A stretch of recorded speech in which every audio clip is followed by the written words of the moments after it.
L'acte administratif unilatéral. Les collectivités territoriales disposent pour agir de deux types d'actes juridiques. Le contrat, qui est un acte plurilatéral fruit d'un accord entre les collectivités territoriales et les personnes privées, et l'acte unilatéral. Ce dernier doit son nom à la façon dont il est élaboré. Les destinataires de l'acte n'interviennent pas dans le processus. L'acte leur sera par conséquent imposé. C'est en cela que l'acte unilatéral traduit les prérogatives exorbitantes du droit commun qui caractérisent l'action des collectivités territoriales, comme celle de l'État et de son administration. L'acte administratif unilatéral se caractérise donc par un régime juridique particulier. La théorie de l'acte administratif unilatéral. L'acte administratif unilatéral peut se caractériser par son auteur, par son contenu ou par sa forme. L'auteur de l'acte. En principe, l'auteur de l'acte administratif est une personne publique, mais dans un certain nombre de cas, ce peut être une personne privée. Les personnes publiques. Si en principe l'auteur d'un acte administratif est une personne publique, pour autant tous les actes de toutes les personnes publiques ne sont pas des actes administratifs.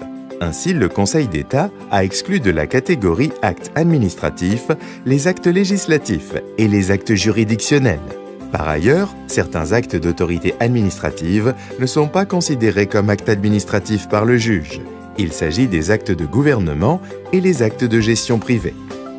Les personnes privées. La situation ici est exactement inverse. Exceptionnellement, leurs actes peuvent être administratifs. Dans un premier temps, le Conseil d'État a reconnu que des personnes qui n'étaient ni publiques ni privées pouvaient édicter des actes administratifs, dans la mesure où elles étaient chargées d'une mission de service public. Par la suite, le Conseil d'État a admis que l'acte d'une personne privée exerçant une mission de service public, comportant des prérogatives de puissance publique, présente le caractère d'acte administratif. Enfin, l'acte d'une personne privée gérant un service public à caractère industriel et commercial est un acte administratif s'il est relatif à l'organisation du service. TC 15 janvier 1968, Époux Barbier. Le contenu de l'acte. En principe, l'acte administratif est normateur, mais ces normes peuvent être générales ou individuelles. Les actes réglementaires. Certains actes ont une portée générale et impersonnelle. Il s'agit d'actes réglementaires. Ces actes précisent par exemple l'organisation des services ou encore fixent les règles statutaires d'un corps de fonctionnaires. Comme ces règles sont générales et impersonnelles, l'acte réglementaire a une multitude de destinataires non précisés qui peuvent être l'ensemble des administrés ou seulement une catégorie d'entre eux. Les actes individuels. Les actes individuels n'ont au contraire comme destinataire que des personnes nommément désignées. Qu'il s'agisse d'une personne ou de plusieurs, l'exemple type étant l'acte de nomination d'un fonctionnaire. Mais ce peut être aussi un acte accordant une autorisation ou la refusant à telle personne. La forme de l'acte. L'acte administratif unilatéral se caractérise par sa forme générale et par celle de ses différents éléments. Décisions explicites et implicites. Les décisions explicites sont les actes les plus courants. Ils expriment par écrit la volonté de leur auteur. C'est le cas des décrets, arrêtés ministériels ou non, bref, de tous les actes formels, c'est-à-dire la presque totalité des actes de l'administration. À l'inverse, le silence de l'administration pendant 2 mois vaut décision implicite de rejet. Mais certaines décisions implicites peuvent aussi avoir un effet positif, c'est-à-dire accepter une demande. C'est le cas en matière de permis de construire. Les éléments de l'acte. Les actes administratifs comportent certains éléments qui jouent un rôle important. Les visas, les textes en vertu desquels l'acte est pris, et les motifs, les faits qui justifient la décision.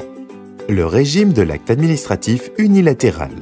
Par régime juridique, il faut entendre les règles qui s'appliquent à l'élaboration de l'acte, à son exécution, ainsi qu'à son application dans le temps. Élaboration. Les actes administratifs sont élaborés par les autorités administratives, souvent en informant le ou les destinataires, mais aussi de plus en plus en sollicitant les avis d'organismes divers. Ainsi se développent des procédures contradictoires et des procédures consultatives. Exécution. Si l'acte administratif unilatéral a force exécutoire en raison du privilège du préalable, il ne fait pas nécessairement l'objet d'une exécution forcée. Application dans le temps. Les actes administratifs existent dès leur signature par leur auteur. Cela signifie par exemple qu'un recours peut être intenté contre l'acte dès sa signature. Mais les actes administratifs ne sont opposables aux administrés qu'à compter du moment où ceux-ci peuvent en avoir connaissance. L'entrée en vigueur des actes est donc conditionnée par leur publicité. Mais celle-ci est assurée de manière variable selon les types d'actes.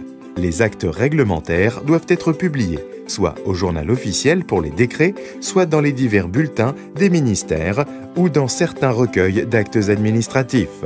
S'agissant des actes individuels, il faut distinguer deux cas. Quand ils imposent des obligations, ils ne sont opposables qu'après notification qui s'effectue le plus souvent par simple lettre.